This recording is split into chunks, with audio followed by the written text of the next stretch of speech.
महाराष्ट्राची लालपरी आता नव्या सोयी सुविधांसह प्रवाशांच्या सेवेत दाखल होते आहे।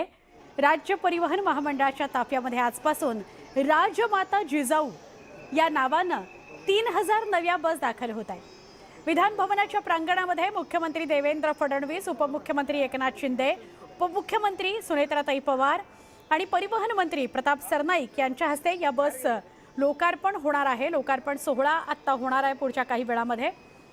याची आरामदायक आसनं असतील, मोबाईल चार्जिंग पॉइंट्स असतील, एका बसमध्ये 4 CCTV कॅमेरे असतील, अशा वेगवेगळ्या सोयी सुविधा या राजमाता जिजाऊ बसमध्ये असणार आहेत। आपण थेट जाऊया। आमचे प्रतिनिधी उदय आपल्या सोबत आहेत आणि उदय यांच्या सोबत परिवहन मंत्री स्वतः उपस्थित आहेत। उदय, सुवर्ण, आपण पाहतोय की महाराष्ट्राची लालपरी आता नवीन सोयी सुविधांसह महाराष्ट्राच्या प्रवाशांच्या सेवेमध्ये दाखल होणार आहे। आपण विधान भवनाच्या प्रांगणामध्ये आपण इथे माझ्या बाजूला पाहत असाल, लालपरी सज्ज झालेली आहे। तिला अगदी नवीन नवरीसारखी तडून सजवण्यात आलेला आहे। इथे ढोल ताशांचा गजर आहे। महाराष्ट्राच्या पारंपरिक प्रथेप्रमाणे इथे आता लोकार्पण सोहळा होणार आहे। मुख्यमंत्री देवेंद्र फडणवीस, उपमुख्यमंत्री एकनाथ शिंदे आणि उपमुख्यमंत्री सुनेत्रा पवार यांच्या हस्ते हा सोहळा होणार आहे। आपल्यासोबत राज्याचे परिवहन मंत्री प्रताप सरनाईक आहेत। आपण त्यांच्याशी बोलूया की नेमका या बसेसमध्ये काय वैशिष्ट्य असणार आहे।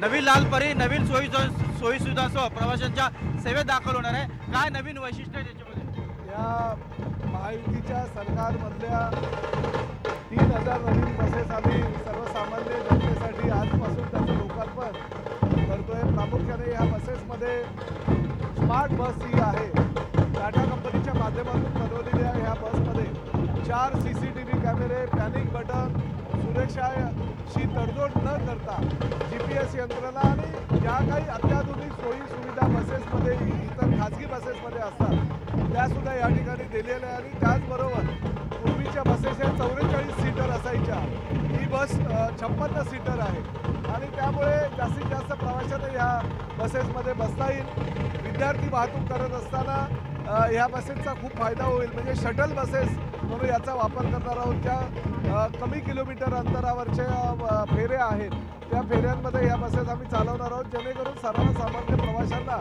उभं न राहता बसून प्रवास करता येईल।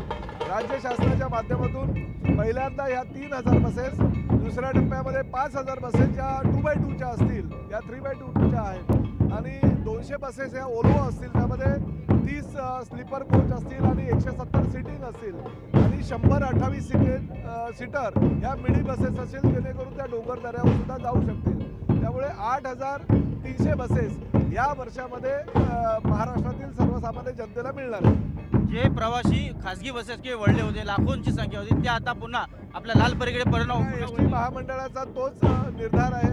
कारण कुठलंही एसटी महामंडळ कुठल्याही राज्यामध्ये हे नफ्यामध्ये नसतं, परंतु आम्ही जास्त नुकसानीमध्ये चाललो होतो आणि त्यामुळे हे नुकसान भरून काढण्यासाठी निदान नफा नाही झाला परंतु तोटा होता कामा नये, या भूमिकेतनं एसटी महामंडळाचं उत्पन्न वाढवण्यावर आणि प्रवाशांना जास्तीत जास्त सुविधा देण्यावर आमचा भर आहे आणि त्या माध्यमातून आम्ही प्रयत्न करतो।